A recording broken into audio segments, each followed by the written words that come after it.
Scott for Scots here. Do you hear that? Bring the mic in close. That's not how the grass should sound. There's weeds everywhere in this lawn. It's time to take action with Scott's Turf Builder Triple Action. It gets 3 jobs done at once. Kills weeds, prevents crabgrass, and feeds your lawn so it keeps growing strong. Ah, much better.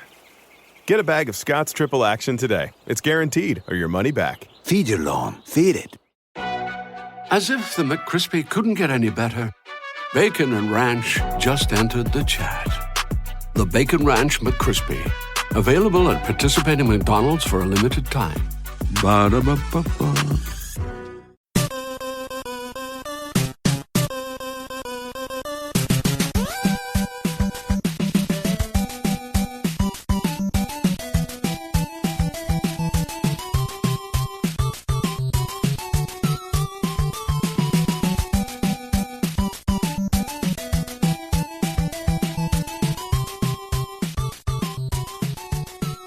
Welcome to the family here on Purple Mafia.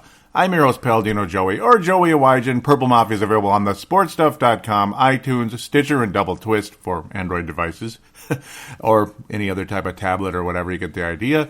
Great to have you on board once again here on Purple Mafia with our 5-0 Minnesota Vikings.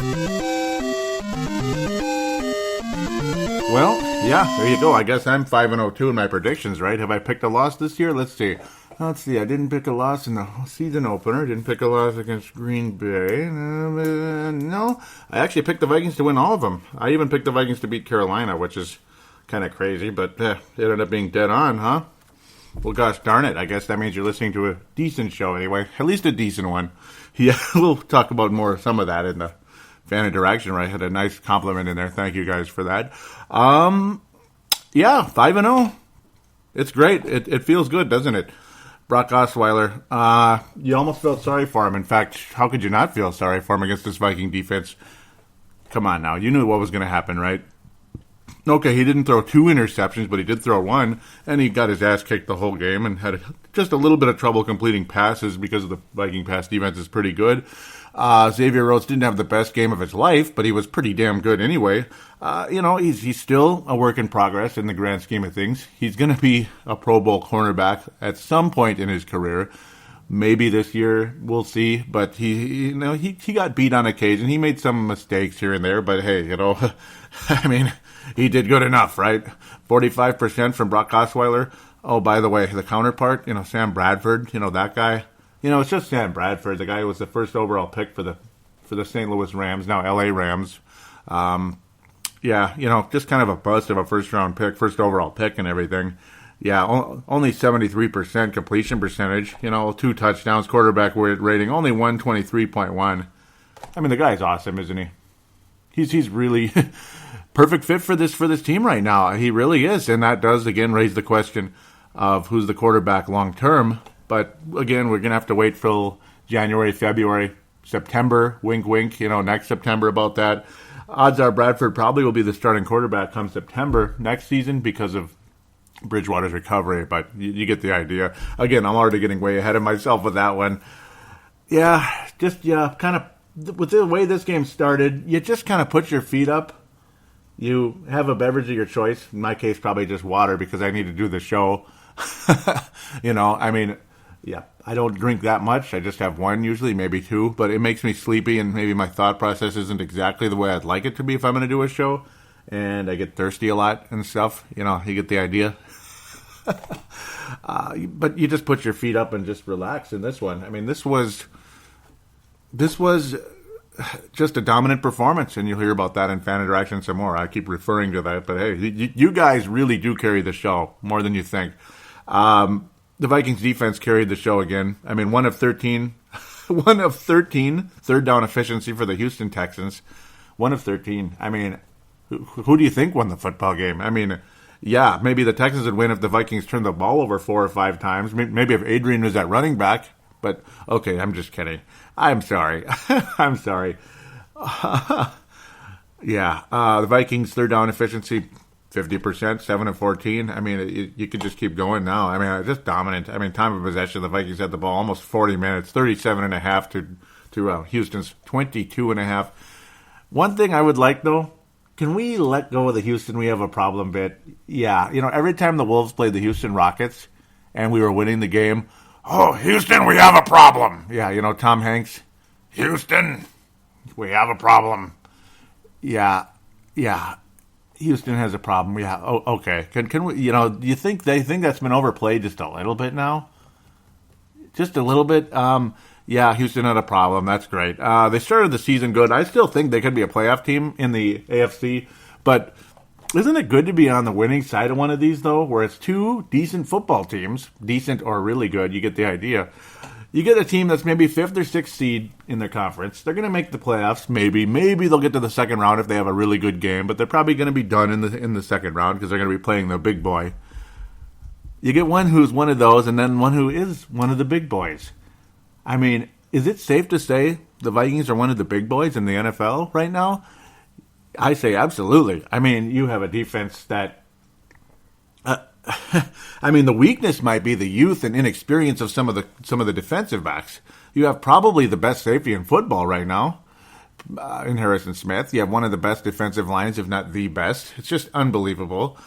Again, nobody's perfect. You get penalties called sometimes at stupid times, but the Vikings had a lot of penalties today for a while there, but it didn't even matter. I mean, the Vikings were just so strong throughout the entire way. It didn't even really bother you. Normally when you get penalties called, you start screaming and yelling, what the bleep is wrong with you? How stupid can you be? Or what kind of bullcrap call is that? Of course, usually different words used, but this is kind of a family show. I'll call it a semi-family show. But it's like you just feel okay. Like I always used to say back in 98, and I wish I did a podcast back then, but I'm sure I would have been a little bit more of a motor mouth rather than an organized podcaster, show host, radio host. I don't even want to use the word podcaster, but you get the idea. But I would have said, it's third and 9. We'll get it. It's 3rd and 18. We'll get it. 4th and 5. We'll get it. It's just kind of like that. I mean, we'll be fine. It's not necessarily that way with the offense, but it's getting better. That's the key here. That is the theme of this show today. The offense is getting better and better, and the overall team is just getting better and better. That's the theme. That's the title of the episode, better and better. Every week, you feel more confident in this football team, and you see more separation from your opponent to the Vikings. Or to the Vikings, from the Vikings to your opponent, if you get the idea. You're seeing a deeper and deeper separation. The Vikings beat the Houston Texans today, worse than they beat the New York Giants last week. The Vikings barely beat the Packers, but they beat them, and it was extremely encouraging. But it was also the first game of the entire season for Sam Bradford, first game ever for the team, different offense. It was kind of a quick study, get things going, and they still won that game, that type of deal. You had a scare going down 10-0 against Tennessee, stuff like that, but you're seeing a progression. If this is a stock, a mutual fund, a whatever, well, you can't call it a bond because bonds don't necessarily go up. They just accumulate in dividends. There's your financial little segment, miniature one. But, yeah, I mean, there is a constant progress. You're seeing further and further separation. Last time the Vikings were 5-0, they beat the St. Louis Rams 41-7. And this is based solely on my memory because that's just what kind of person I am. I have a weird memory. It's just always there. Certain things I can forget little stupid things sometimes at work, but then obviously it gets easily corrected, right? But I can remember the title of the episode. It was Ho-Hum 5-0 because the Vikings played the St. Louis Rams, who were completely hapless that year. And, of course, that hopeless season for the Rams got them Sam Bradford. So I guess that somehow drew that web together. It's kind of funny. But it was a similar situation where there was a continued separation. But this team, I don't know. I mean, that team with the Vikings was really, really good. And you had a feeling the Vikings could get to the Super Bowl. And there was a very good chance the Vikings coulda, woulda, shoulda had home field advantage throughout the playoffs until some late season gaffes that just didn't make any bleeping sense. You don't get the vibe you're going to get late season gaffes. And you don't have a coach that you hate, even though Brad Childress had the best season of his career easily in 2009. He made one good challenge after another. He was always right. It was fantastic. But there was always that little thing kind of in the back of your head, in the bottom of your gut, whatever the word is, the pit of your stomach about Brad Childress. There was always that, and then you always look back to the past. Oh, how are they going to blow it this time? I don't feel that this time around, other than the kicker, who scares the hell out of everybody. But he was perfect today, and his kicks were perfect too. You didn't really get any fear of that. So that's good for now. Good in some ways, bad in others maybe. But I don't really feel a whole lot of fear right now. I mean, this team looks like a team that's going to go something of the likes of 14-2. And this is experience talking. You think this is a rube coming out wearing purple paint, horns, all that stuff, and God bless you if you do. But I'm not somebody that comes out here on Purple Mafia and predicts 16-0 seasons, 14-2 seasons. I've never done that. Not even when Brett Favre suited up. And, well, because that team, you knew there were flaws here and there. You didn't have great linebackers. You had decent linebackers. Ben Lieber was decent. Chad Greenway was above average, but he wasn't as good as these guys. Are you kidding me? No. You had a defensive line, Williams Ball, that was very good, but were they as good as this group? I don't know. I mean, Jared Allen and Everson Griffin, interchangeable, but I think Griffin is more of a complete player. That type of thing. Did you have a Harrison Smith on the roster? No. Absolutely not. And Antoine Winfield had his worst season as a Viking because he had a Lisfranc fracture, which cracks down the middle of your foot, literally all the way across from the front of your foot to about the ankle area, the front ankle, the high ankle. That sucks. He had a little Lisfranc fracture. That messed up his whole season for the most part. Not the same guy the whole year. You didn't have that. You had Asher Allen. You had bums like that. Asher frickin' Allen. Cedric Griffin was decent, stuff like that. But you have a different situation here where it's just these guys, these guys know where to be. They listen to their coach. And when they don't, they get chewed out. Next thing you know, they don't make the same mistake. Not the same situation before. You had that cover 2 defense that was Tampa 2, whatever. That was good sometimes and bad other times. This is a complete defense that is just insane. And you have an offense which continues to get better and better. And you have a coaching staff that is battle tested beyond belief. Of course, on the offensive side of the ball, you have George Edwards, which somebody on Game Show Friday on 1500, it took 10 callers to get to that. I kept screaming George Edwards from the beginning. You know, I mean, come on, how do you not know who the defensive coordinator is? I know he's buried under Mike Zimmer because Mike Zimmer is the defensive coordinator, right? Wink, wink. Come on, you have to know who that is. But, the offensive side has some really, really good coaching, and it continues to develop, and the offensive line continuing to step up. You saw Fusco get hurt a bit, unfortunately. That was when there was a breakdown, and Sam Bradford got his clock cleaned, and that was unfortunate because, Fusco was on the ground hurt. That situation develop. You had Pruitt go down as well. I couldn't tell if it was a concussion or a neck or what the heck. That's unfortunate there. Actually, a knee. So his status still kind of up in the air, unfortunately. Didn't look too good, though. Apologize that I don't have that right here in front of me. Hopefully by second segment I'll have it.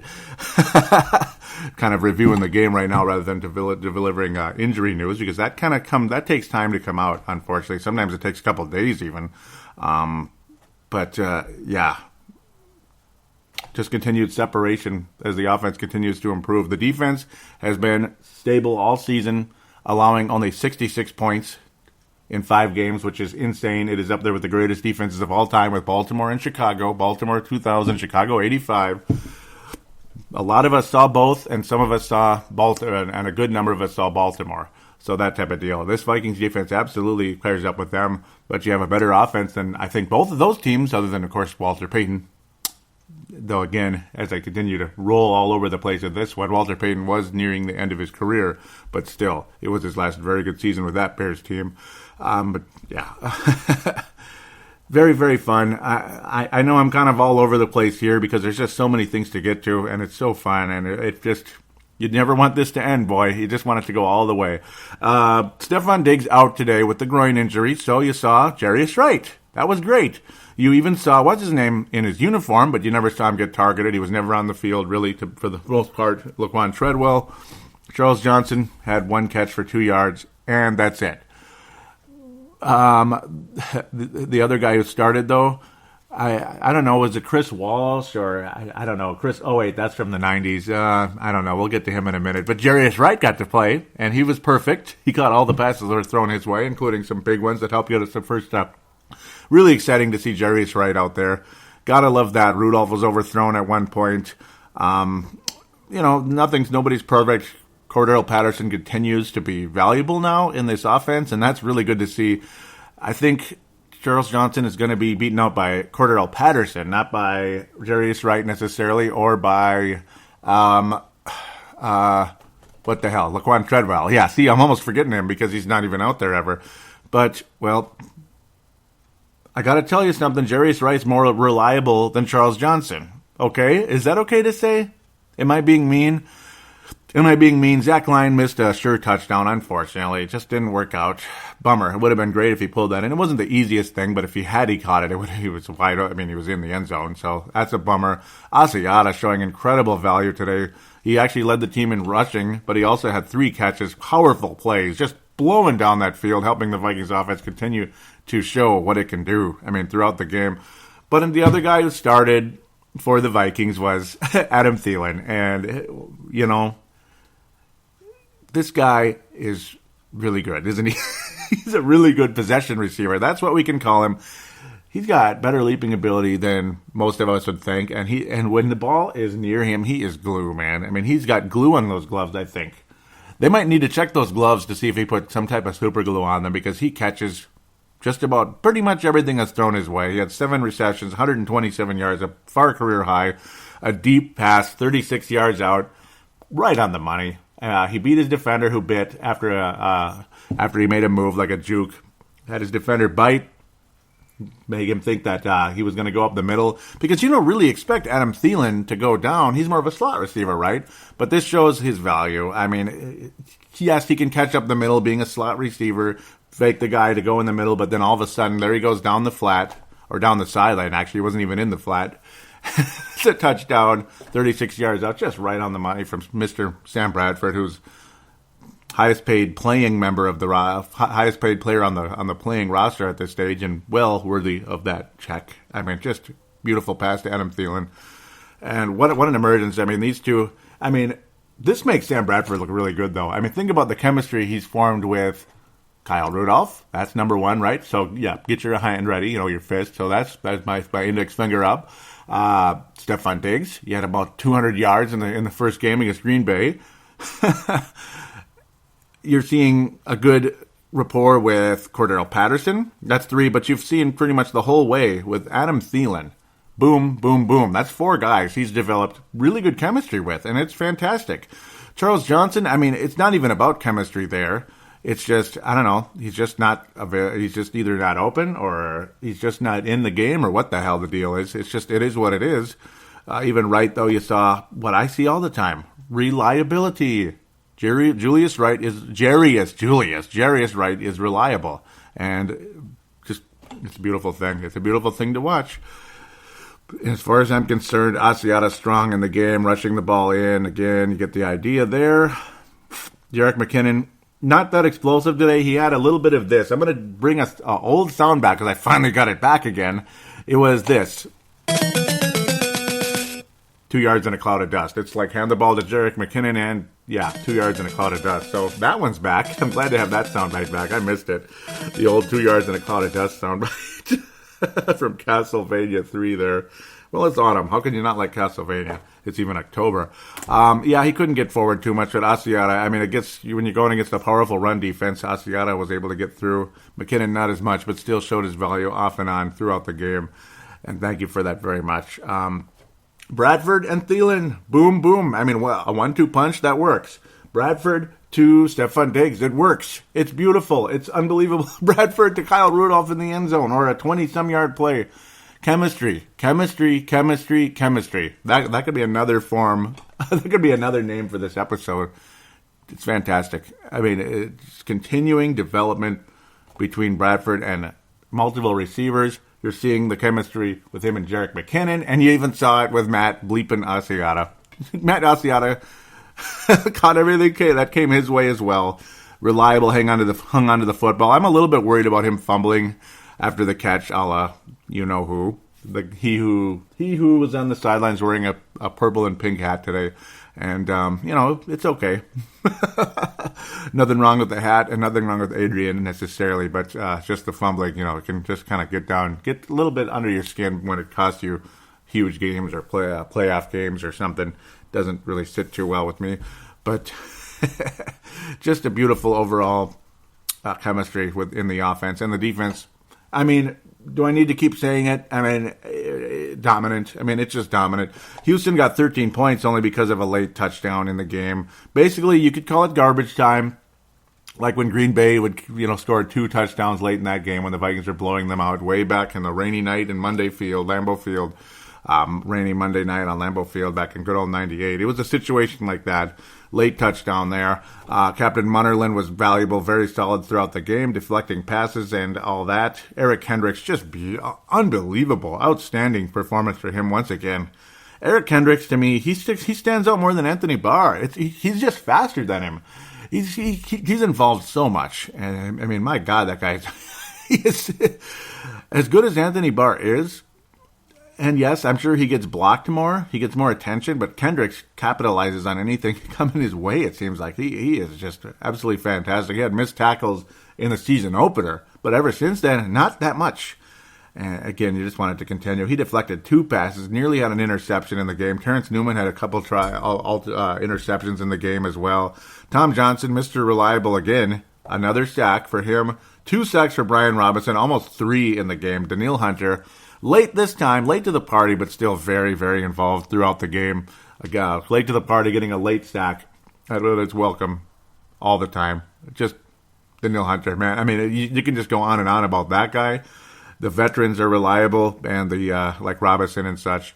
But the young guys, my goodness, I mean, explosive. Just stay healthy, guys. That's all I got to say. Continue to stay healthy. That would be greatly appreciated. The only time you saw Laquan Treadle out there, you just saw a non-return. That's about it, but at least you saw him on the field for a short time. You saw Charles Johnson return a ball 16 yards, and that's about it. And then you also saw Marcus Sherrills again return a touchdown. 2 punt return touchdowns for Marcus Sherrills. This would be his second of this. Well, yeah, I already said that. And 79 yards for this one. It just seemed like it was too easy for him in this case. When he fair catches, it's because there's nothing there, and when he runs, you just say, ooh, boy, something could happen here. You might get a 30-yard return to get you in good field position, or he might go all the way. And this time he did. To steal a line from a ESPN host that I don't like very much, he could go all the way. Yep. And he did. Touchdown. Offense, defense, special teams. I mean, there you go. The trifecta. There it is. Beautiful. Green Bay sitting out this week. Actually, no, they're not, but you get the idea. They sat out last week. I'm sleeping on the job here. My apologies. I don't know why I'm saying that. I'm just staring at something and I'm getting all these assumptions. Nope. We'll get back to that in the second segment. So, otherwise, you were right out there. All of you people that picked the Vikings to win, 79% versus 21% on Yahoo Sports. Boom. I mean, there you go. How does it feel to be the team that 80% of the voters on the national websites out there are picking us? How does it feel to be that team that gets picked that way? To be the big boy beating the possible playoff team, Houston. Though a game like today, I don't know. I mean, Osweiler got beat up so much, I don't know. He could have had 4 interceptions today had the Vikings been a little bit quicker to the catch there. I mean, they were not good throws. There were several inaccurate throws that were nowhere. One other play, though, I have to mention this in closing before I pass out the awards. It's going to be hard to give it's going to be hard to do like it usually is.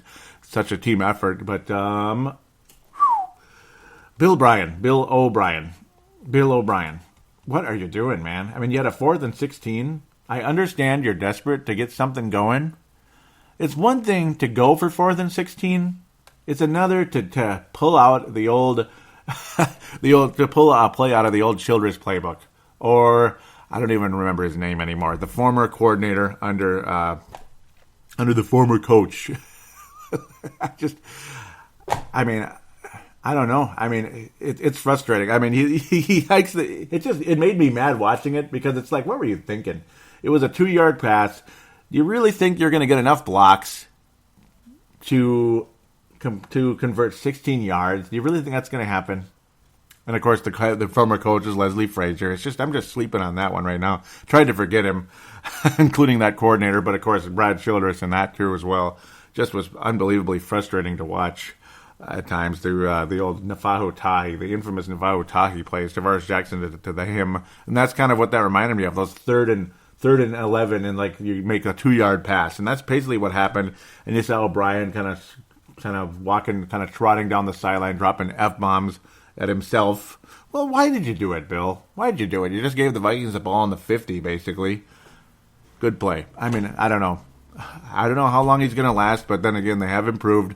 But it was the same offseason for the horrible Minnesota Vikings after 2013, the horrible Houston Texans after 2013.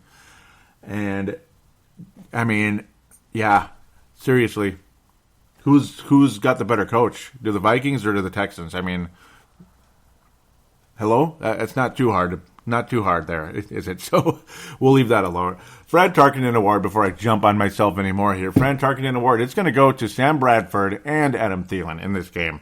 Beautiful connection between the two. They led the way. They set the tone in this football game, and they're the reason that the Vikings jumped out to that early lead, and it was fantastic. It was what it was. I've rehashed it over and over again, and the defense just did what they do.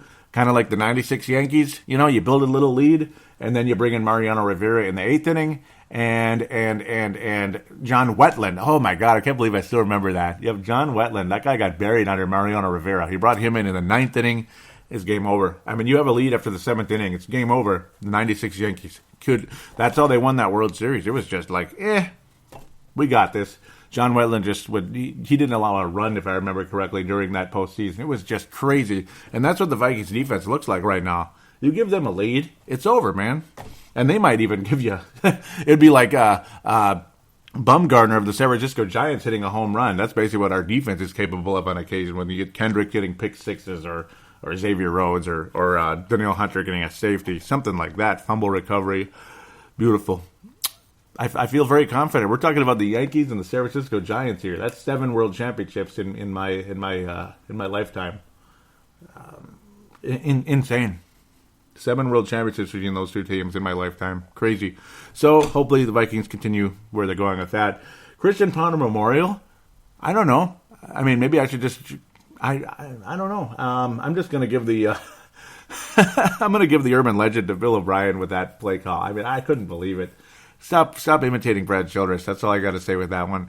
Christian Ponder Memorial. I mean, even the weather is like a Fran Tarkenton, even though it's a little bit cold. That's the one thing maybe I'd complain about. Blair Walsh, perfect on his kicks. I don't know. I mean, I'm still very skeptical. I'm not confident in the guy long term. Just hopefully we're ahead enough that we don't have to worry about it, like the rest of the way, that type of thing. In games you have to win. But yeah, let's get out of here before I drag this too long. I've really enjoyed this segment, if you can't tell.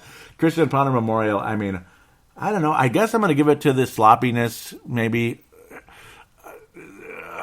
The sloppiness of Xavier Rhodes on occasion. Now, Xavier Rhodes is not the Christian Ponder Memorial because he was great defensively. Just the sloppiness, the penalties in general, we'll say.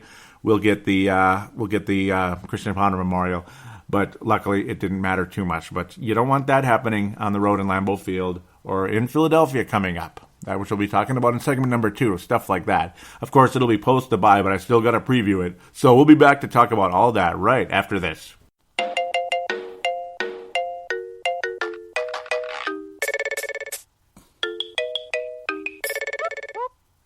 And now, another installment of George Stories.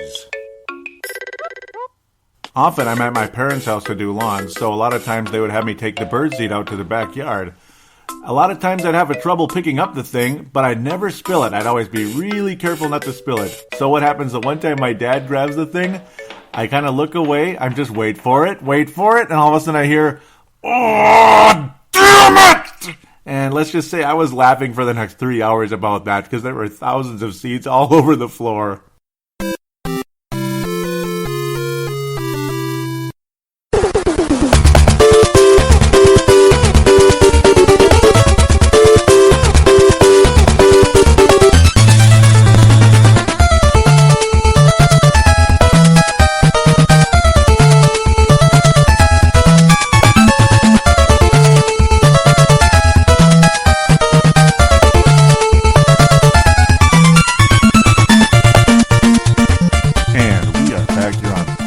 Mafia, segment number 2, time for the NFC North Roundup, and of course, we're going to preview the Philadelphia game coming up in 2 weeks, so of course there will not be a show next week, and I'll talk about that in segment number 3 anyway. So we're back here again. I'm just going to, again, try to be careful to not wake my wife up. Apologize that little changes here, so just letting you know, she has to get up very, very, very, very early, so that is what it is. Well, the Chicago Bears will open up with that one. They lose to the Indianapolis Colts in Lucas Oil Field, 29-23. Just another not-so-good showing for the Chicago Bears. The Colts win their second game in a row. Good for them, I guess. Adam Vinatieri, man, that guy's still around. 5 field goals today. Yuck. Not the most entertaining game you ever saw, was it, on CBS? Or was it, yeah, CBS today. Not the best thing you ever saw. Andrew Luck, though, fairly sharp, but so was Brian Hoyer. He's definitely the guy now. It looks like he is the quarterback of the Chicago Bears for the foreseeable future until they get a true quarterback of the future. My goodness, only 10 incompletions today. Almost, gosh, he completed over three-fourths of his passes, 76.7 officially. Andrew Luck, though, also 70%. Both of them, 2 touchdowns, no interceptions. Quarterback ratings in the triple digits, 120 for Brian Hoyer, 113 for Andrew Luck. So good on the offensive side, but neither team really closing the deal, other than, I guess, Andrew Luck getting his club into field goal range quite a few times, and Adam Vinatieri finishing the job. Neither of the defense is that good, neither of the offense is that spectacular, but, well, it is what it is. You have an aging Frank Gore, who had a solid game, 75 yards on the ground, 5.4 a carry, and Jordan Howard had an explosive game, so I'll be fair about that. He's actually been doing pretty well. Of course, with Matt Forte going to the New York Jets, so it's like you got to kind of start over. Jordan Howard, though, my goodness, I mean, a 5th-round pick, 11th pick in the 5th round by the Chicago Bears. He's the starting running back, and he's doing very well so far. About, gosh, almost 300 yards in the season. Not too bad. Had another long gain today, 57 yards at that stage, 118 overall. Strong performance for him. I mean, good luck for the Bears in that category. I mean, it's kind of sometimes you get lucky, and I guess the Bears did with that one. But they didn't ultimately win the game, so there you go. They're 1-4.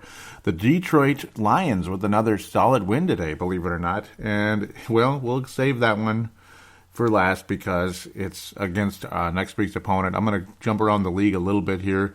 Tennessee beating Miami. They win their 3rd game of the season. Dallas is looking more like a dangerous foe for the Vikings with our Super Bowl aspirations than we thought. They pounded Cincinnati up 21-0 or 28-0 at a point. They end up winning 28-14. Cincinnati adding a couple touchdowns late. The LA Rams, their luck has come to a screeching halt today. Buffalo Bills crushing them in their home stadium, 30-19. Oakland outlasting San Diego, getting their 4th win of the year. Good job, Oakland. Way to keep things rolling there. I'm very happy about that, actually. I know, I mean, it's like kind of closet Raiders fan. Not really, but you know what I mean. Just rooting for them. You know, it's a nice, new, young team. One that scares me a little bit, in fact, it's kind of starting to bug me. The Atlanta Falcons, wow, they beat the Denver Broncos. So the Vikings now the last team remaining that's undefeated at 5-0. Denver Broncos no longer in that group. They are 4-1 in the season. The Falcons beat them 23-16 in Denver. Yeah, that bugs me a little bit. Kind of scary. Denver's not perfect or anything, but that Atlanta offense is damn good. It's going to be quite the epic battle should these teams face in the playoffs at some point. Should the Atlanta Falcons win the division, and the chances of that are very high right now because Carolina's kind of down and out. They kind of are. The New Orleans Saints, I'm not too confident in them. The Atlanta Falcons, Matt Ryan, Julio Jones is the most deadly quarterback-receiver combination in football right now. We'll see if their luck runs out. I kind of hope it does. But I don't even want to go there, guys. And you know why. I don't even want to talk about Vikings-Falcons. I'm sorry. Just no. Other than avenging it. Avenge it once and for all. Stick that dagger right in the heart of that team once and for all. Should the time come. Should the time come, indeed. Well, and the other one, of course, the other NFC North is Green Bay and New York Giants. And Green Bay's leading, yeah, so they're up 20-9. Very impressive first drive in the game. This is in the fourth quarter. It's just going on now. I have to record Sunday night to get this show up. So, yeah. And then you had the debate going on at the same time. That's over with, so got to watch that. It's tough keeping up with everything sometimes, and there's so much going on. It's funny though how sharp Aaron Rodgers was early on, but then you see uncharacteristic mistakes, or are they becoming characteristic? You see him missing on what could have been a touchdown, ended up almost being an interception. It was just completely out of the guy's reach to a point that he just it was Avante Adams, the other receiver, like the number two wide receiver, because Cobb is a slot receiver. He pulled his hands away because he thought, oh, it must be for somebody behind me. There was no green jersey behind him. It was just a terrible throw. I mean, it's funny seeing Aaron Rodgers struggle like this. 47% at this point. This is again in the fourth quarter. The Packers are probably going to win the game. Mason Crosby makes every kick nowadays, and it's frustrating. New York Giants just hapless as ever. Kind of sucks. But they were keeping the Packers at bay until lately, with Mason Crosby's been adding some field goals, kind of back-to-back drives here. At the very end of the half, actually, and then it wasn't back-to-back drives. Pardon me, I'm going crazy. Very end of the half, and then of course very early in the fourth quarter, Giants kind of hanging in there, still down by 11, but just you're not seeing anything. I mean, Odell Beckham will make a catch, but other than that, he'll miss plays that you think are quite lazy. They're generating zero running game whatsoever in New York. I mean, this looks just like the Vikings the first 2 weeks of the season with a certain guy. Who was our starting running back at the time. Very similar. Yeah. 11 yards for Orleans Darkwa. And, yeah, it just kind of goes from there into single digits the rest of the way. Now, of course, there weren't a whole lot of rushes attempted, but 2.0 a carry for Rainey, 1.6 for Darkwa. Ain't going to get too far. Maybe you might as well keep giving it to Perkins. Yeah, that's the guy I would go for, right? 4 yards on his one rush. Devontae Adams being very solid today. Randall Cobb as well. Both of them may eclipse. One of them may eclipse the 100-yard mark. Devontae Adams, though, with the touchdown so far in this one, and of course Jordy Nelson early on, big connection with him and Rodgers. But then since then, 8 out of 10 have been misses. 8 out of 10 have been either dropped or just bad passes by Aaron Rodgers. So that's the hope for the Vikings to win this division. It's like you're scared watching Aaron Rodgers in that opening drive, and then after that it's like, well, no, I'm not too scared. The Vikings are going to win the division. Sure, the Green Bay Packers very likely will beat the Giants, but Aaron Rodgers is having a hell of a time against a defense that Sam Bradford kind of got through like warm butter, at least in the fourth quarter. I mean, the Giants did hold us at bay for a while there, but then when it mattered, Sam Bradford went right through them like warm butter, and it was something. I suppose Aaron Rodgers did that in the first quarter, and they've held the lead all the whole time, but whatever. I feel very confident in that case when you consider Aaron Rodgers as the top quarterback in football, but if he keeps throwing like this, I don't know if he is the top quarterback in football. Ladies and gentlemen, I'm not so sure about that. Washington and Baltimore, what an impressive win for the Washington Redskins, and yet another loss for the Baltimore Ravens. So now they have 2 losses on the year, 16-10 in a defensive battle. Washington just a little bit better. Oh, Tom Brady's back, and it was against Cleveland. Big numbers, 400-yard game and everything, but it was Cleveland. Whatever, 33-13. I'm glad the Patriots won, but whatever. Similar situation with Pittsburgh. I'm not glad they won, but they destroy the Jets 31-13. Not much of a game at all. Tampa and Carolina will be playing later. They'll be playing tomorrow night, Monday Night Football, Arizona, San Francisco. The 49ers, just nothing impressive about them. 33-21 in that case. Nothing impressive at all, to be quite honest. I don't know why it's showing October 10th. That's wrong. Oh, that was Thursday. What the hell kind of glitch is this? But I guess they're playing each other again? I don't get it. Coming up Thursday. We'll just worry about that when it comes, I guess. Kind of funny. No, I think it was actually Thursday. Yes, and it was. Yep, I remember it was the Thursday game, of course. I watched part of it.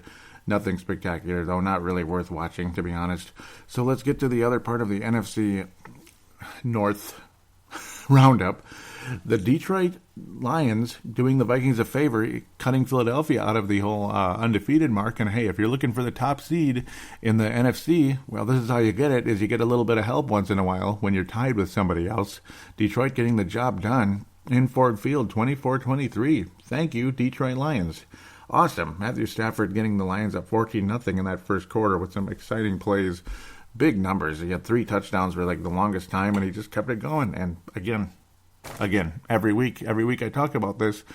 This is the good Matthew Stafford. This is the good side of Matthew Stafford. This is Dr. Jekyll. This is Dr. Jekyll.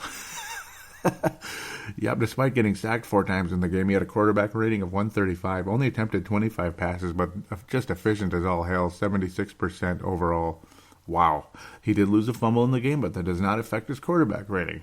Carson Wentz, not quite as sharp, but still eclipsed the century mark in quarterback rating. 2 touchdowns, 1 interception, about 103 quarterback rating there, 238 yards overall, and about 76% completion percentage. Carson Wentz is definitely, he's definitely a threat coming in. But, I mean, we beat Rodgers, we beat Cam Newton.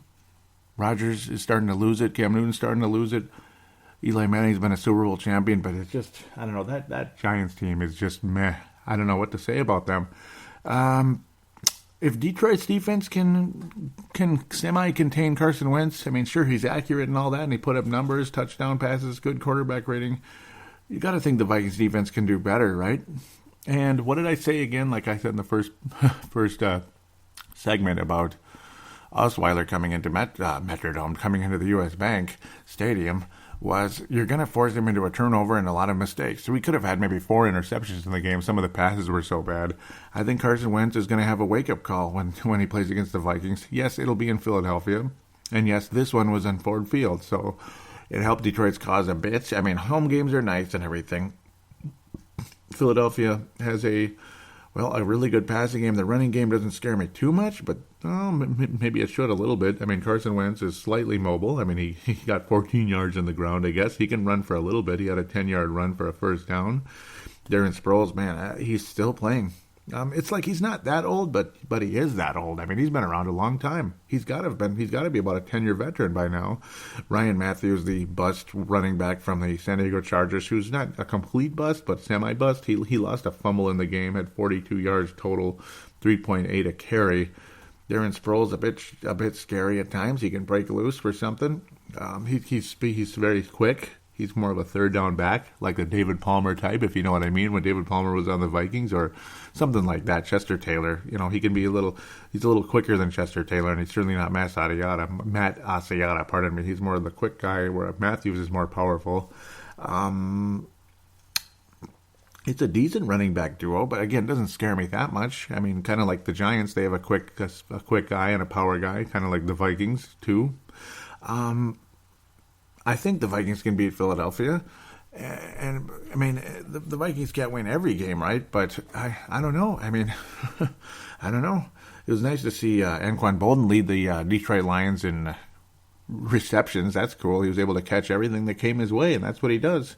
Didn't get in the end zone, but still nice. And of course, Matthew Stafford's new favorite receiver, Marvin Jones Jr., another touchdown, and Theo Riddick with 2 touchdowns also in the screen passes along the way. I like the versatility of Theo Riddick. He's kind of their Jerick McKinnon there in Detroit. He's been very solid in that category. But we should talk about Philadelphia here. They've been dropped down to 3-1. Let's see who they're playing next week. That's kind of important, isn't it? But overall, I mean, Carson Wentz is definitely the biggest threat coming in, I'd have to say. Now they're playing Washington. Okay, that's very, very, very, very important. Huge, important game for the Philadelphia Eagles if they intend to, win the NFC East, which I think right now they're the favorites. But then again, Washington did get it done last year. So, yeah, we'll just have to wait and see with that one. It's going to be quite interesting, honestly. It'll be a continued gauge to see how serious this team is. I mean, Ryan Matthews is nothing spectacular. Jordan Matthews is the leading receiver on this team, but so is Darren Sproles. Also is a pretty good receiving back as well, because again, he's that quick guy who can catch. Carson Wentz has been awesome. He's fumbled 3 times though. 3 times, but he's lost none of them. That's the interesting. So he can fumble the ball. And of course he's young. He's old. He's an old rookie, but he's still very young at the end of the day. Interesting, isn't it? They have a decent defense. Fletcher Cox with 3 sacks. That's the young, that's the son of the old Cox back in the day, Brian Cox. Brandon Graham with 3 sacks also. But it's like their defense is only decent, though. It was completely non-existent last year, but it's slightly better right now. And it's still definitely an offensive-minded team, I'd have to say. The Vikings, I think they should be able to beat this team. I mean, right? It's on the road. The Vikings' history in Philadelphia has not been good, though. We don't play them that much over there either. We usually beat them here. Historically, we all seem to always beat the Vikings here. I mean, we haven't played the Eagles that much, though. Man, it's been a long time. I think Donovan McNabb was the quarterback last time. And I remember Ty Detmer years ago against Brad Johnson. Back in the day, back in good old 97. It's tough.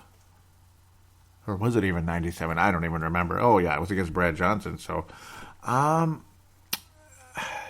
the Vikings should be able to beat this team, right? It's like I can't think about 16-0, but and I don't want to get too overly cocky or anything. But why not? Why shouldn't the Vikings be able to beat this team?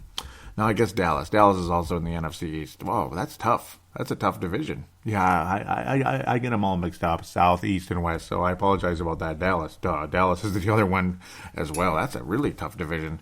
Looks like the Giants are going to be riding the bottom here with how Washington's playing, and of course, Dallas Cowboys continue to freaking win, which pisses me off, and I'm sure it pisses other people off.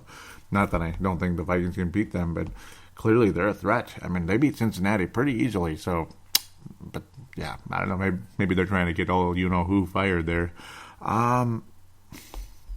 It's like nobody really stands out on this team except Carson Wentz. Now, of course, again, Darren Sproles is dangerous. That's one guy I fear a little bit. But with Zimmer's defense, I mean, you don't think they're going to be able to contain this guy enough that he's just going to be rendered like every time you throw the ball to him, Eric Kendricks is going to knock the ball away or something like that. Or if he does catch it, he's going to be brought down very quickly. Philadelphia is going to score points in the game. I think this is right now, at least this season, not career-wise, mind you, because Aaron Rodgers is way better.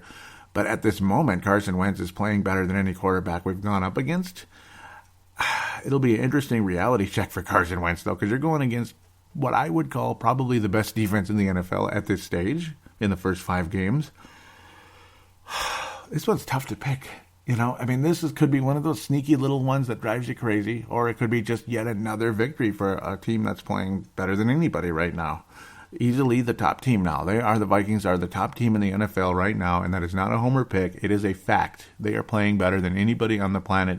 But again, you got 11 football games to go, 11 regular season games to go. So, and of course, you got at least 3 playoff games if you have the first round bye to prove, including one of them being the Super Bowl, to prove you're the best team. But you get the idea. At this moment, this is the best team in football going against a pretty solid team who's had some good moments. Their shining moment was crushing the Pittsburgh Steelers. I don't know where that came from, but it happened. Oh, man, driving me crazy. I have to pick a Vikings win, though, because I don't think Carson Wentz is going to be able to figure out the Vikings defense enough. And again, there's other threats on this team that don't scare me too much. And the Philadelphia defense doesn't really scare me either. They did well against Pittsburgh, but again, I don't know what the hell happened in that one. It was just a sloppy mess. I'm going to pick a Vikings victory, 27-24. Very close game. You're going to see field goals made by Blair Walsh. Hopefully not missed, but you might see one missed. That's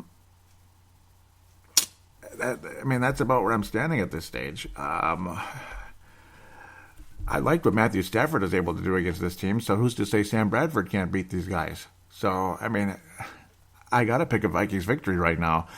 How about this? Don't be surprised to see Philadelphia build possibly a double-digit lead early on, maybe 10-0, maybe 14-3, something like that. Something along those lines. But I think the Vikings will come through. You'll see a big turnover. You'll see that big moment, and things will change, and the Vikings ultimately win 27-24. You're going to see a big turnover at some point, big sack, safety, something like that. Something that changes the game from a Danielle Hunter, a Everson Griffin, Harrison Smith, guys like that who just change the game at big moments.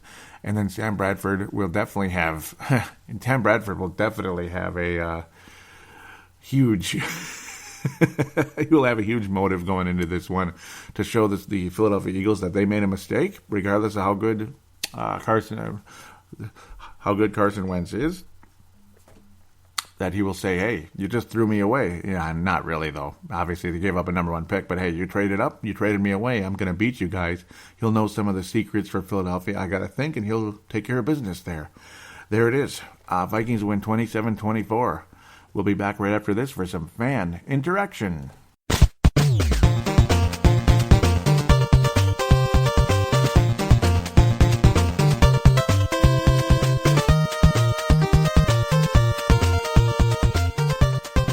And we are back once again for segment number 3, fan interaction. Thank you so much for joining me for another episode of Purple Mafia, and right in here in the fan interaction. Can't thank you guys enough for your involvement with this show. To call in, it is 209-736-7877, 209-736-7877. It is a voicemail. Do treat it as such. Mention you're calling into the Purple Mafia show, or Joey, or whatever, and then do your statement, shout out, comment, question, whatever it is. Keep it to about a minute, maybe 2 maximum if you really have a lot to say. There's multiple ways to get a hold. There's, again, that call-in line. You'll see that in the show description along with the Facebook page and Twitter. I'll mention those in a second, but again, they will be in the show description along with the email address. The second way to get a hold of things, if you may be international, there is the Call Now button on the Facebook page, which will go directly to the TSS line. So it's basically using Facebook Messenger, I do believe. So that would mean it's no long distance. I do believe it goes through the Facebook Messenger system, and there you go. Then you can jump right on board, and you don't have to worry about it, and there you go. It'll go right to TSS, and you rock and roll. If not, otherwise, there is, by means of audio submission, very simple stuff. Just use your cell phone or tablet or whatever it is. Yeah, cell phone or tablet. There's a free voice recorder on all of them. There's always applications, but most of the time there's one there's an app already on the tablet, cell phone, whatever it is, and just record. Basically, like pretend you're making a phone call in that case, and then email it to me, the file, to paladinolive@yahoo.com, and I'll put it right on there. In fact, that one will be even quicker probably because I'll be able to get it. It won't have to go through Dylan. It just comes directly to me, paladinolive@yahoo.com. So, to the Twitter account, it is at Purple Mafia Show, of course, all one word. Want to thank you guys for retweeting. Those of you that have liked and retweets. Malcolm McSween, thank you so much, out of Northern Cal there. Tanae Brown out of New Zealand. Vince Germano out of Australia. Melbourne, Australia. Just like, isn't that cool? I mean, you're from all over the place, aren't you? Adam Carlson of the Purple People podcast also liking it. Thank you very much, Adam Carlson. Purple People podcast. If he's still on there, I'm pretty sure he is. Haven't been keeping up with that one lately, and I apologize. Been going crazy. Mad Martin says, out of Northern Scotland, he says, don't understand why they are not bringing in competition to deal with Walsh. This worries me. We all remember the AP fumble. Yes, and yes, that scared the crap out of me. And remember how I predicted that AP would screw us way back in 2009? Because I was doing Purple Mafia back then, unlike every other Purple Viking show that exists. I was the only one on the planet back then. I don't mean to brag, but it's a fact, like it or not. Yeah, I mean, we don't want that to happen. No, luckily everything was down the pipe today, but yeah, it bugs me. Supposedly the Vikings are trying to work some people out, but of course Dallas worked out Robbie Gould. We'll see what happens. Gold, whatever his name is. Mad Martin says issues in 2009 and how that came to bite us in the arse. Okay, it's kind of actually continuing from the last one in that championship game, which we should have won by 14 points or more. Yes, I agree. You can see us getting to the championship game or Super Bowl and Walsh missing. Don't say it. Please don't say it. And Dallas Dysenbach says, good morning. Don't even remind me. I agree. Let's try not to go there. We got to try to put that in the past and go for a championship. Just screw it. Let's just make sure we're up by a big enough margin. We don't have to worry about Chris Walsh, right? Chris Walsh, Blair Walsh. I'd rather have Chris Walsh kicking the field goals at this stage. For those of you old enough to remember number 81. Walsh saying, oh my God, I'm sorry, Mad Martin. I am really sorry, Dave. He says, good morning. Good afternoon. We need a kicker who can get the job done in that key moment, and I don't trust him. Yep. Christopher Viking Liver says, I almost hope he loses a regular season game for us that prompts his release so he can't do it in the playoffs. Maybe that'll be the Philadelphia game, Christopher. Maybe. Dave coming back with, I understand the loyalty being shown to him, but I agree. He loses us a regular season game. I hope he goes. Just started the podcast. Calm down, my man. The 92 and 93 Cowboys. Thanks for the Vikings. For that 98 Vikings started the modern. Yep, it did start the modern passing. And we also have the O and O that is starting to click. Back up that D. Yep, it's click to back up that D. Yes, it is. It's really helpful, and it helped today a lot. It gave that defense a little cushion today, and that's nice. I'm sure the defense appreciated it very much. Again, Mariano Rivera into John Wetland back in the days for the New York Yankees in the late 90s. 96 particularly. Maeve Martin again saying this is a very different team from 98. Takes you back to the Grant era with the new Purple People Eaters. If only we had given Zimmer a call 10 years ago. We could have had this. We could have been here, basically. Yep, we could have been here. What if?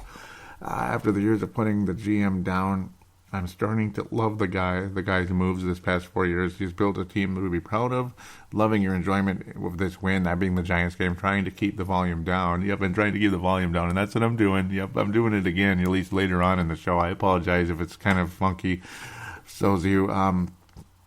Yes, Rick Spielman has just made unbelievable moves the last 4 years because you had some mistakes. You had Christian Ponder, Matt Khalil, and others along the way. Asher Allen, just a total nobody. It seemed like any defensive backs we take in the draft, they'd always be bust. It was so frustrating. Now all of a sudden they're all good. I mean, whoa, what a change, huh?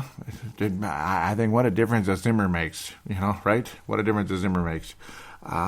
Before I continue, I couldn't believe the drop-off in numbers last week. I think there was issues with iTunes, though. Something was funny, like iTunes and Hipcast, because Felix DePel out of Germany kept saying for like a day there that it wasn't showing up. And I was noticing it even here. Like something was funny going on. It's almost like I should have just deleted it and re-uploaded the show. Like when you're seeing funny issues like that, maybe I'll do that if it happens again. Because, I mean, we're talking slash numbers. We're talking about 1/3 the listeners that I normally get. That's weird. I don't think after dominating the New York Giants, I'm going to lose 1/3 of my listeners. That just doesn't sound right. I don't think I said anything that bad on that show that would scare everybody away. I'm not perfect, but come on. Dave continuing, lots of tweets from him. How is it possible the Lions are so bad? I have to admire anyone who's a fan of that team. That's dedication. Well, yeah, but they beat the Eagles today, so thank you. Thank you, Detroit. But I do understand that because that went on forever. How about Jason Hansen, the kicker? That's impressive that he stayed there 20 frickin' years. And it was right after they went to the conference, because he started in 92. So they had that great season in 91, went to the NFC title game, lost to the Washington frickin' Redskins. And since 92 on, they just had a couple decent, mediocre, good years and a lot of sucking after that. Dave wrapping his tweets up saying, I'm thinking 14-2 this year, #faith. Where do you see a loss? Maybe Philadelphia, maybe at Lambeau Field, stuff like that. But I am not picking a loss yet in Philadelphia. There's other tough ones coming up, though, and we'll get to them when we get to them, I suppose. I'm almost tempted to go dig around right now, but I wish I had it up and running right now, but I don't. It's not going to be the easiest thing ever, though. I mean, obviously, 16-0 is almost impossible. And do you even want to be 16-0? Is it even worth it? Because, well, look how good the Patriots were, and they ended up with nothing. Very frustrating. So you got Philadelphia, Chicago, Detroit. I don't think we're going to lose that. Washington, maybe. That's kind of a tough one because it's at Washington. I think the Vikings will beat Arizona. At Detroit, Dallas here. Vikings should win that at home. At Jacksonville, we better win that, even though they're kind of weird. Indianapolis here is a win. See, Lambeau Field's a tough one. Yeah, maybe Lambeau Field. I don't know. Maybe Lambeau Field, because that's just how it goes, a division. Maybe that one, maybe Philadelphia, maybe Washington. So, worst case scenario, 13-3 maybe. Well, I shouldn't say worst case scenario. They could go 12-4 too, like we did that, And then we blew home field advantage. That was bullcrap. So, not a whole lot of losses on that schedule, though. They could be 14-2 pretty easy. Tanae, like the tweet I was mentioned in. Yep, thank you for that. He says, the offense looks so sharp so far today. Just need to keep the pressure on. Let's put up some big numbers today. And that was against the Giants, and I was thinking we could get to 30. He seemed to like it. He says could be 30 by halftime, and Malcolm loved that.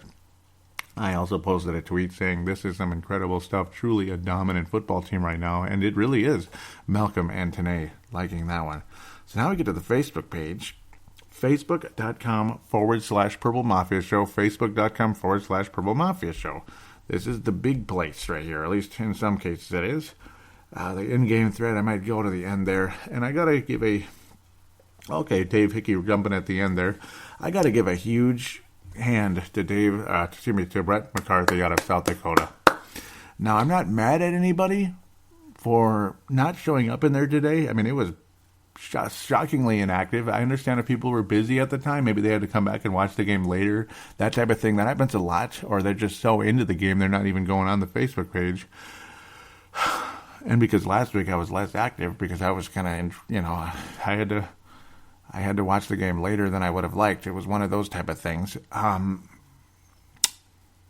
Brett McCarthy, I got to give you a big hand though for being on there. I really appreciate you very much. I'm not mad at anybody, but Brett McCarthy, he's on there every week, and I really appreciate you a lot. Just got to let you know that, and it's fun interacting with him on there.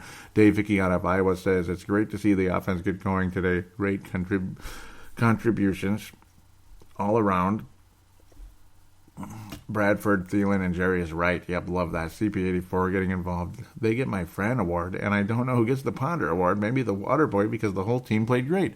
Rhodes may have gotten a few penalties. Yep, so he's like the closest thing to it, but only because of the penalties. His overall play was good, but the penalties kind of screwed around a little bit. I shut the Texan receivers down. Yep, Hopkins is one of the best in the league, and just as I write this, he scores a touchdown on Rhodes. Yep, oh well, game over a while ago. With this ass-kicking skull. Thanks for the gold star last week, Joey. Knockout performance by you, and thank you so much, Dave. And you had a knockout performance last week as well, my friend, and good post there. You should be very good post. Dave is almost just about always a star candidate on this show. I'm going to say Brett McCarthy is a star candidate for, his loyalty, and just in general, he really gets it. Sebastian Barton, that being Sebastian Balls, saying it's great, but an odd feeling. Not used to being dominant, and it really is awesome, isn't it, Sebastian? He does the purple press box, but he's kind of been MIA lately. He's got a new girlfriend, and he's been going to every game, and he posts a lot of pictures, and that's cool. I totally understand what's going on there. Just giving you, and of course, gotta give a shout out to that show though, the Purple Press Box. Yes. Of course, Sebastian, big, huge friend of the show. He's been a poster on Facebook page, and he's called in so many times. And I encourage you, Sebastian, to call in anytime, buddy. Okay, anytime, call in if you're able to. I understand your busy schedule. I have a busy schedule too, and you got a new girlfriend. That can complicate things as well. I get that. So, yeah, just again, encourage you to call in, without a doubt. Patrick Grant simply saying dominant, and I agree. Felix DePel out of Germany saying Patterson, love it. I agree. Tony Coleman out of South Dakota saying my daughter was born this morning. Yep, congratulations, Tony. Got to give you a big hand there. Big hand, and welcome to the world, young lady. So this was her first Viking experience. They gave her a win, just like I knew they would. Skol Vikings. And Mark Carlson saying, congrats, Tony. Yep, I agree.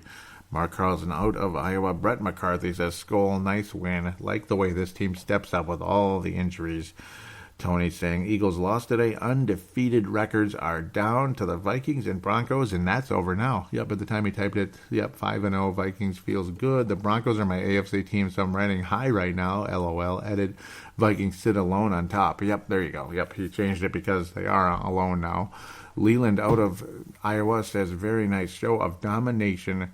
Enjoy the week off and get healthy. Think the Vikes are going to need it as we head into the Philly Grinders. Skol Vikes. Mark Carlson says, maybe too late. to get my comments aired. Yep, you made it, buddy, for the show. Yeah, if it wasn't for that debate, I would have recorded by now, so maybe it's a good thing. But he says, I'm blown away by the team that has come out of the wreckage from years with Ponder and Tavares Jackson. This new team is playing like a team in all areas, and I am thrilled. I agree. I made a mistake. Usually I start off with the last show, so I apologize for that. I know there's some really friendly comments in here. Felix DePel says, hey, Joey, the show, yep, he was trying to go on there and all that crap going on, so luckily he did end up getting it. Thank you, Felix, very much for your loyalty. I really appreciate you. I think Felix should be a star candidate. Mark Nelson says, there are many things I like about the Purple Mafia show. One thing I really like is that Paladino Joey can talk about stats, but not just focus on stats. I like hearing the numbers, but I really enjoy hearing Joey talking about the personal side of the numbers because life is related to math and numbers, but it's more alive to me that way, in the way it's presented here. That's an interesting way of putting it. I'm not 100% sure what you mean there. I think I know, but not 100% sure. But that's really cool, though. I think I know what you mean, how I kind of add life to how the numbers got there, right? Okay, like painting a picture, right? Yep. I think that's what you mean. He says one more thing, and it might sound dumb, but I love the way he ends the broadcast, too. Listen again to the last 5 minutes of this episode. Love it. Don't you? Mark from Iowa. See, that's a guy, that definitely relates to what I bring, and it means a lot every time I hear it. I mean, it's awesome. Thank you so much for that, Mark. Yeah, he's a star candidate. Gerald String says, just out of curiosity, I downloaded a few other podcasts this week, and Purple Mafia is still the best out there in my book. Joey has an outstanding memory of history, creativity blended in with the current team news and game reviews. Look forward to it every week. Oh, yeah, I almost forgot. Keep the George stories coming with a thumbs up. Yeah, thank you so much, Gerald. I mean, it never gets old to me. Just hearing it means a lot. It really does. I try my best. I try to add that magical ingredient to the show that maybe other shows don't. I do think, after doing this for 8.5 years, I think Purple Mafia is the best Viking podcast out there. I do feel that, and I'm doing the best I can to keep it that way. I'm just trying to keep up with things, trying to eliminate mistakes, trying to eliminate confusion, this and that. I mean, when I started doing this show, it was kind of a mess. It really was, but I'm trying my best, and it means a lot to hear that. It really does. I was talking about the San Francisco Giants with Madison Bumgarner. I mean, it's unbelievable. I was saying, here they come again. I think they're going to win the World Series. Well, they're down 2-0 to the Cubs, and I think the winner of that series will win the World Series. That's just my little baseball take, because I guess Purple Mafia is the closest thing to baseball. Kind of the seasons are closer a little bit, and I don't know, football and baseball fans may be more related than hockey, but who knows? Actually, they kind of all are related, but it's baseball season, I guess, right now while I'm doing this show. That's why it's more related. Yeah. Ali bringing up the other San Francisco, saying letting Harbaugh go was very stupid. The guy's a hothead but really can coach, and I agree. I like Jim Harbaugh, and look at the Niners now.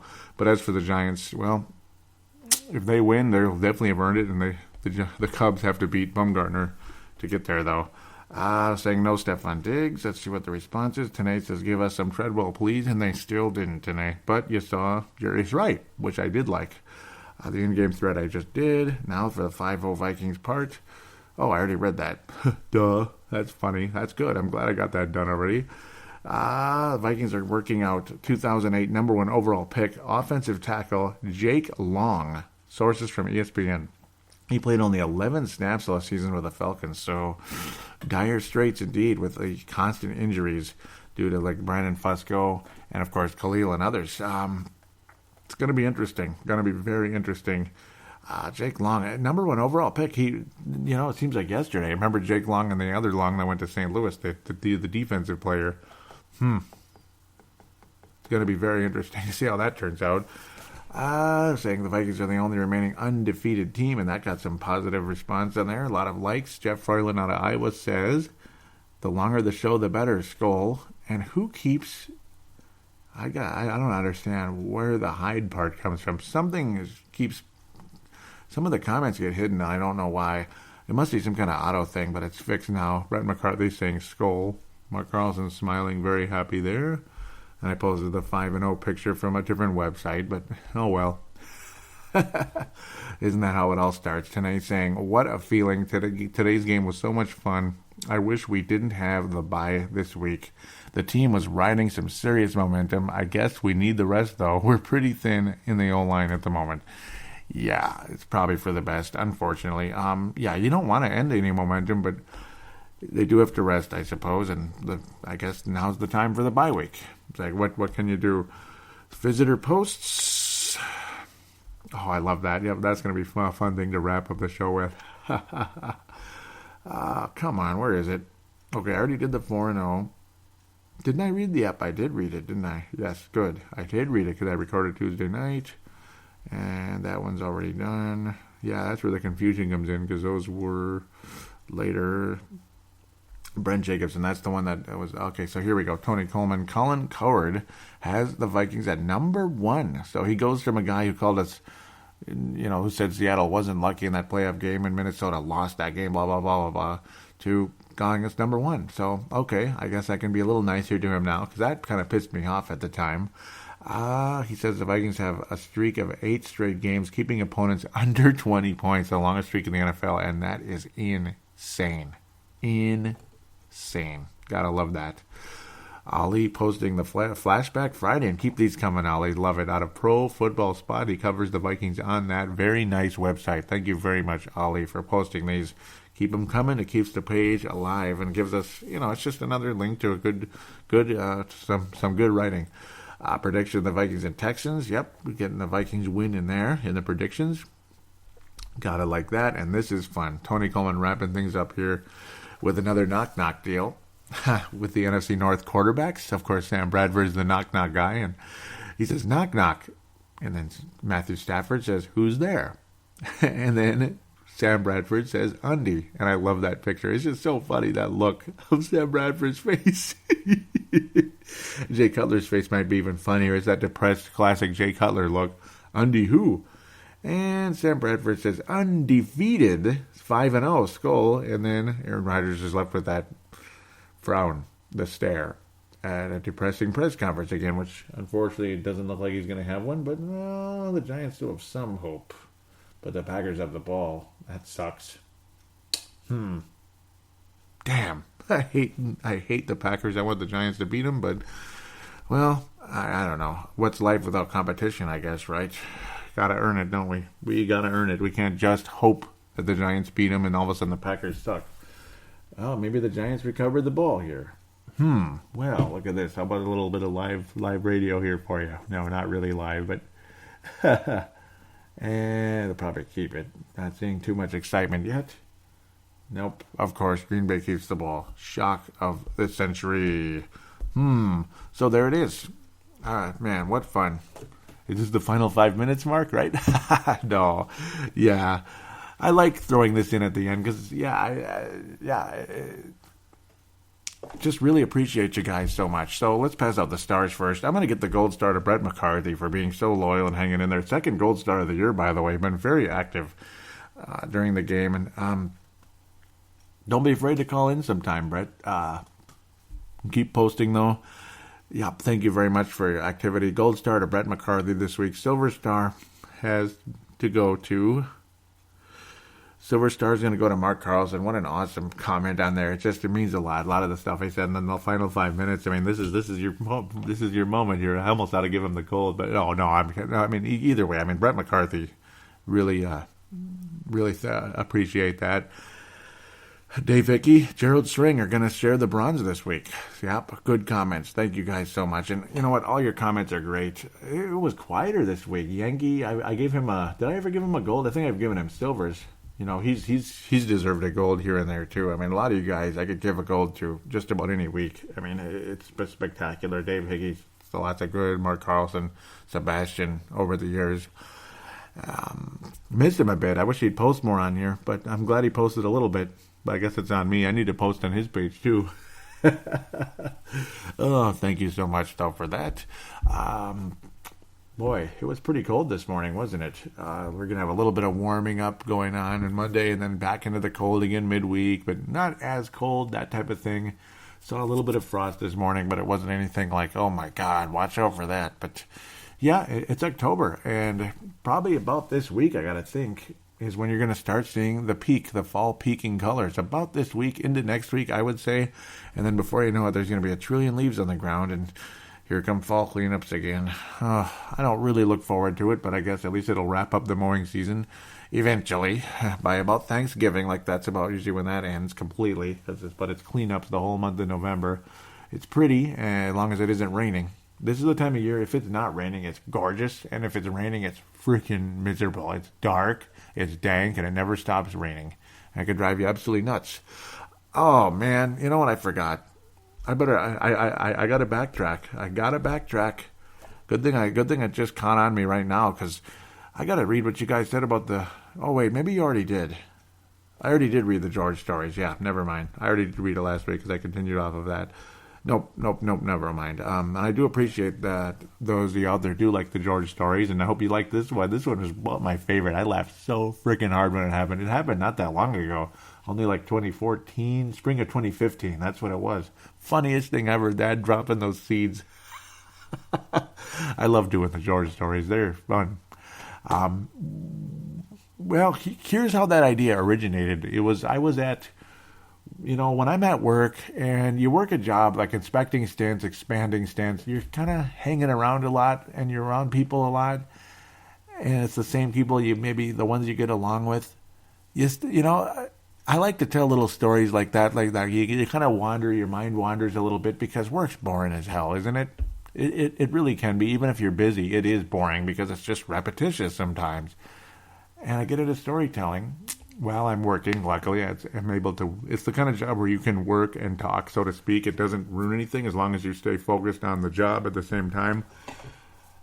But that's how it originated. I started telling stories, and then I started calling them George stories. And another George story happened last night, that type of thing. And then all of a sudden it dawned on me in the summertime, maybe I should do a segment. Maybe, yeah. I mean, it actually dawned on me last spring, and I was saying, I'm going to create a new segment this year called George Stories. Because I started calling them George Stories about a year ago, maybe a year and a half ago or so. It's been a while, maybe 2 years ago, actually. It's been a while, yeah. I just called it George Stories, just funny stuff that's happened with my dad. And then it's like, I should put it on Purple Mafia someday. And then this was the year. There it is, George Stories. So they're going to be coming for a while, as long as you guys truly do like them and all that. Hope I don't get any complaints about it. One thing, though, I'm begging all of you out there, and there have been a lot of people that love this show and have shown their loyalty and have helped out the show by giving a positive rating on iTunes. And those of you out there that have been listening for a while, and maybe I never met you on Facebook or Twitter or anything, if you're out there, hey, just join the pages. And please, if you could, it would mean so much to this show if you want to help it out, to write a positive review on Purple Mafia. Please give me a positive 5-star review for Purple Mafia. Hey, Brave the Wild and Timberwolves Explosion could use a little bit of that love as well. They really could. There's just not enough activity on iTunes of that. Because some of the other weeds out there, they get like a trillion 5-star ratings, and I swear to God, it's all their little fraternity friends. That's all it is, because most of them are really young people, and whatever. Or they're just, I don't know, they're just ahead, whatever, for whatever reason. They know a lot of people, and it's all their friends doing it. With me, I don't have like 700 friends that just sit there and that are really used to being on iTunes and doing all that. I suppose it's one of those things. I'm not a millennial. I'm a little bit tiny bit older, so it's a little bit tougher to get ratings on there. So I appreciate you guys. Those of you that are millennials, maybe you're used to using these devices. If you could please get on there and help me out. See, I mean, I'm used to it because I'm technologically sound. And I'm not that old. I'm just older slightly, that type of thing. So, again, thank you guys so much for all that. It's greatly appreciated. Jeff Froyland earlier said the longer the show, the better. So it's a little longer now, adding this little final little mini segment at the end here. So just got that across. I better stop now. and wish you guys a good week off. There will be no Purple Mafia next week. Just enjoy the week, enjoy the Sunday. Hopefully it's a nice sunny day. Get outside. Don't stay indoors. Get outside if you can. Go for a walk. Go bike riding if it's comfortable. If it's not too breezy, like super cold. I love breeze, but not if it's real cold. Of course, my definition of cold is a lot different than some people. Some people think cold is when it's like 55 degrees, 65 degrees out. No, I think cold is when it's like 30, 40 something, low 40s, and breezy. That's cold. For bike riding, but you get the idea. Now I'm running it even longer. So stay warm, stay cool, whatever it is. Do enjoy yourself. Get outside and enjoy those fall colors. And we'll come back to hopefully talk about a 6-0 football team. But until then, stay safe, stay alive, and take care.